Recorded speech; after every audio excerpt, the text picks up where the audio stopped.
Hello, hello. Welcome back to the Blitzburg Coverage Podcast. I'm your host, K freaking Mac, man. Back here again after a pretty fun dub, man. Sunday, 4 o'clock Eastern Time.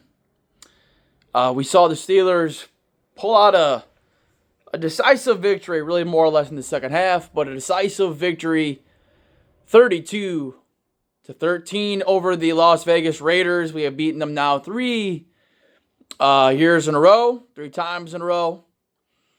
And let's just dive right in, man. 4-2 on the season. Big AFC win. And let's talk about this game, man. So, first drive, man. First drive, offense comes out, gets a couple plays. We get a field goal. It's 3-0. And the Raiders come down, just march down the field with no third down plays needed. They come down, really just pounding the rock, easy completions. And the Raiders jump up 7-3, and I'm like, oh my gosh, here we go again. Here we go again. Defense has started off the past couple of games with bad starts, opening drives of touchdowns or field goals or whatever. I want to say they were touchdowns. Yeah, Colts first drive with the touchdown. Cowboys. I want to say at least a field goal. So the defense just started out slow. But after that, man, they kicked ass. The first half, the defense made some big plays. TJ Watt with that forced fumble towards our red zone was absolutely massive. Or did he do it on our side? I don't remember. I don't fucking remember, dude. The game was Sunday.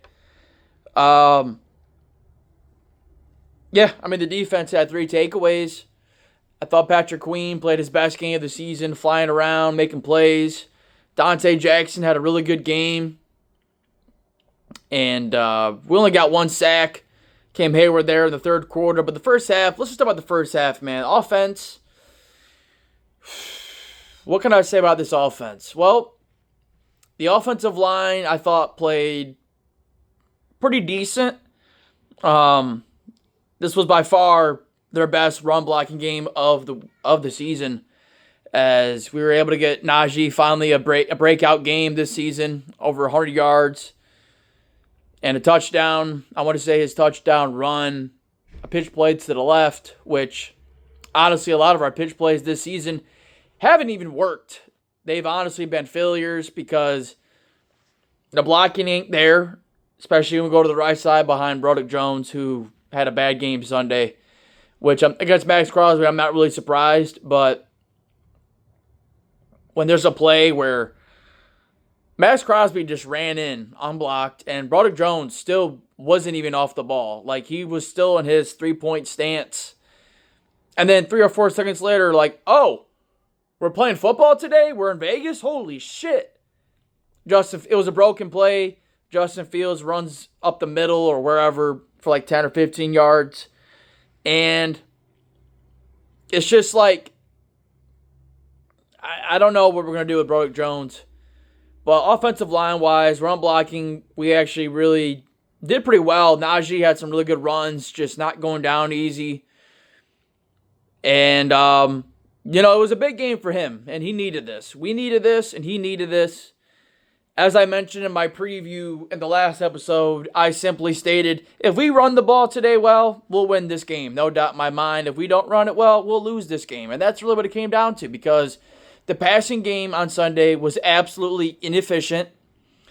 Justin Fields had 145 yards. I don't remember how many completions, but there was a series of like 3 plays where he just had 3 wildly inaccurate throws. The line actually gave him time. And, that was kind of sort of what I alluded to just throughout this season, is Fields is just inconsistent as a thrower, and I don't really think he reads and sees the field all too well in his progressions as far as seeing the field left to right. And, you saw that show its face on Sunday. Though I thought George Pickens I counted at least 3 drops he had. He talks about always being open. You drop a touchdown pass there towards the end of the game, and it's like, this is why we can't score. There's plays there to be made. They're layups. Fucking catch the ball. Pickens, you want to talk all this shit? Like today, I'm a top 5 receiver. Talent-wise you are, but now you're getting your head. You know, you got to catch the ball, brother. There was an early drop, a third down drop, and you know, for a team that has no receivers, he's got to be our lead dog. And it's kind of wishy-washy because, let's just keep it real, man. The guy is a ticking time bomb. So, you know, I want to see him succeed. We've defended him for 3 years, but it's like, dude, you already got like 5+ drops on this season. You had 3 drops Sunday. You had that drop, against the Colts? And against down, I don't know. I know there were some other ones in there, whatever. But Roman Wilson only got like 5 snaps, only ran one route on Sunday. Farmouche had a touchdown, but I called back due to holding. And speaking of the referees, I'm not gonna say we won because of the referees, but the referees definitely impacted this game with some just weird situations. I mean, you're talking about after that pump block we got on the special team, shout out to them for making another play, blocked field goal last week, blocked punt this week. It's 3rd and goal. I'm like, are you fucking kidding me? The fucking special team sets you up 1st and goal, and now it's 3rd and goal. Justin Fields throws an interception. I have no idea where he was going. But we get bailed out because of a roughing the passer call, which was a very soft fucking call. The referees are terrible. I'm calling it for how the fuck I see it. The referees definitely impacted the game Sunday. And then towards the end of the 3rd quarter, I can't remember if it was one of the running backs or one of the receivers for the Raiders. Almost scores a touchdown, but I think he was short at the 1-yard line. So the Raiders hurry up, run another play. And I want to say the Raiders score, but in my opinion, it should have been a delay of game because the play should have been dead, to be honest with you, because the game clock hit 0, but they let the play go. The Raiders score, but then they call an ineligible man downfield, and the offensive lineman was probably maybe a yard past the line of scrimmage. I don't even know if I'd say that far. Maybe an inch or two. It was extremely close. And I was like, oh, well, that's fucked. And if I'm not mistaken, the next play, or the second play after was when TJ Watt forces that forced fumble again. 2 forced fumbles for him. Big time plays, that got that peanut punch in there, as that's something he's practiced for a long time, but sometimes he misses, sometimes he hits. But as he alluded to, he said, when you're on a defense like this, you can take risk. And it was an absolutely a big play. You're talking 6 points off the board because they probably score maybe on that play, maybe on the play after. But TJ Watt forces another fumble, another game-changing play, and another red zone takeaway. And when you're able to make plays like that, that's how you win games. You know, you subtract points from them. And now you're talking the offense is put in a good position. You give them some more possessions. And, you know, I think 32, obviously I'm never going to bitch. You know, this game by like 4th quarter was over. 10 minutes to go, 4th quarter was over. It was like, it was so awesome to be able to breathe and just relax watching a game. But I still don't think the offense, I still think they left points on the board. You know, you're talking having to kick 3 in the red zone after that punt block or whatever the fuck, if I'm not mistaken. Boswell had like 4 field goals, I want to say. I don't remember. It was just like, I felt like I feel like, and then George Pickens dropping that touchdown where he should have caught it. I mean, honest to God, he should have caught the fucking ball. I don't know how he drops that. Trying to get Fields his first passing touchdown of the game. And I will give Arthur Smith this.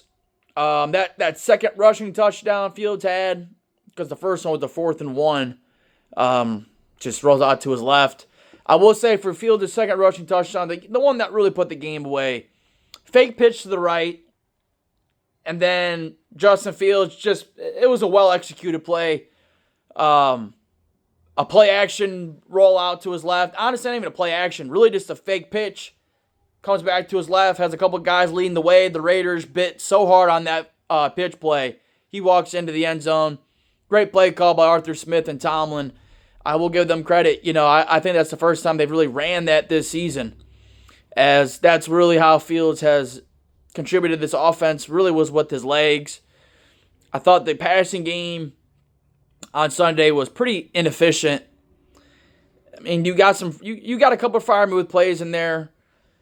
Not much Darnell. You got a couple Cameron Hayward plays in there. A little bit of some Calvin Austin, but really, we just can't throw the ball. I don't really think it's the schematics of things, but more or less we ran the ball really well Sunday. The defense, big takeaways.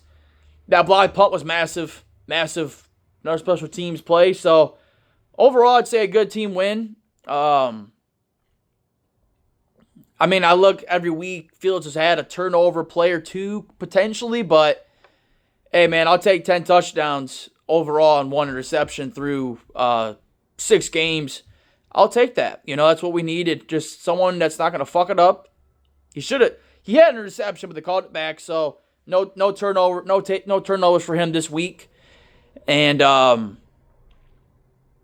would just like to see us get some more explosive plays in the air, but I just don't think we have the guys. And I don't know, man. We'll see what Roland Wilson brings here in a few weeks. He played Sunday. I think they're really just going to take him slow for the ride. And Jaylen Warren played Sunday. He didn't really do too much. I thought he looked healthy. He made some big-time blitz pickups and pass protection. Wasn't really able to run the ball too well. Had a couple catches, but nothing too big. Wasn't really able to get him going in the screen game. And the offense really just... They could have been better. But, hey, man, considering this is our first 30-plus point game on the road in like 5 years, and a victory, I will take it. Last year, I don't think we scored 30 at Seattle, but I remember this was our first 30-plus point showing on the road in a very long time, so no complaints there. But this offense still can improve. I really think they can. The question is just going to be who the fuck's going to step up, because you're talking now. Zach Frazier went down with an injury. Luckily, it wasn't anything massive. He's probably going to be out this week, Tomlin said already. He's out with an ankle injury, probably week to week, so we'll probably get him back in a few weeks. If not, at least after the bye week, because we played the Giants next week, but we played the Jets this Sunday night. We'll preview that game later on in the week. But now you're talking Ryan McCollum, Dan Moore Jr. played a solid game. Sam Allen's back, obviously. McCormick at right guard, and then Broderick Jones at right tackle, which I'm not going to lie, man. I haven't liked what I've seen out of him. I wish he could have. It would have been nice to see him take a year 2 leap, just get a little bit better, but I don't know, man. This offense still just started out slow, and took it a minute to go, but Najee really won this game for us overall. And still the penalties, I feel like, man, our margin of error is so small with this offense. We can't fucking have penalties. I hate saying it every fucking week, but it happens every fucking week. The line just does stupid shit, and we got to clean it up. Because we're not going to be playing, was this a good win? Yeah, but am I going to get really fucking ecstatic and we're a playoff threat, we're going to the Super Bowl? Fuck no. This was the Raiders with Aiden O'Connell, who the fuck ever at running back. I don't give a fuck who it is. Alexander Mattinson or whatever. No Devontae Adams. No Jacoby Myers. And Brock Bowers, that kid, I knew that kid was going to be good, but yeah, he's going to be a problem. And then defensively, just Max Crosby and, Robert Spillane, I guess, but nobody really on their defense threatens me. So it's like, it's a solid win. You took care of business. We finally beat the Raiders' ass for once. I like it. I'm good with it. But I don't know. I think the offense still can just improve, man. There's still things to get better at. But no other injuries really to speak of. Again, TJ Watt, what is there to say? I mean, not even just best defensive player in the game. He's probably one of the best players in the game. I mean, whether you want to say with the quarterbacks involved, linemen, say whatever position you want to say, the dude's impact is unbelievable. You know, he doesn't get any sacks, and I really don't think he got any pressures like that, to be honest with you, because Cameron Hayward I thought had a good game. The D-line overall played well as far as containing the run and just controlling the line of scrimmage. But when you're able to impact the game in other ways, and that's just what I'm saying with TJ, it's like he impacts the game in other ways than one. You know, whether it's having the line slide his way and enabling other guys to be single-teamed, he's forcing fumbles. He's out in pass coverage. Like, the dude can pick it off at the line of scrimmage. He should be an MVP. I mean, he should be an MVP candidate at least. I'm just saying, man. The guy, it's crazy we have to reiterate this every week, but it's like the dude is truly just special. One of our all-time best players, a generational talent, and you know, every week the guy does something that's like, wow. You know, he does a lot for us, man. But yeah, overall defense, A- for me. Outside of that first drive. Played like shit that first drive. I was like, oh, man, we got to wake the fuck up or else this is going to be a long Sunday. But, yeah, JPJ I thought played solid. Dante Jackson has been I knew that was a great trade. I was like, I knew he'd be a solid CB2. Just play him on one side, JPJ on the other. Minkah did some nice things that weren't on the play sheet. He actually got injured, then came back into the game. But nonetheless, big-time victory, much-needed win. 4-2. Baltimore wins Sunday against Washington. They're 4-2. The Browns lose to the Eagles 1-5. They're done. They just traded Amari Cooper a little bit ago. And the Bengals escape a pretty nitty-gritty game against the Giants, I would say. 17-10 if I'm not mistaken. Or 17-7 or whatever. So we're tied for first place. The Ravens are only in first place because of a better division record. But yeah, man, I think that's about all I got to say. Hope you guys enjoyed the podcast review. I will upload the last episode and this one in a little bit. Hope you guys have a great Tuesday. Nice turn-up Tuesday. Share the podcast. I know I wasn't too optimistic, but I was just, you know, with this offense, I don't know. You can't depend on the defense always getting 3 takeaways. Just can't. It's not every week. But they have the potential to at least get 1 or 2 every week, so I'll say that. But the offense still can improve. And, you know, we'll see, man. We're getting to the thick of things, but I am very happy and pleased with the 4-2 record. We are the 5th seed in the AFC standings right now, so we're doing pretty well. That's the end of the podcast. Quick shout out to your boy, K-Mac. It's my birthday today, turning the big 27.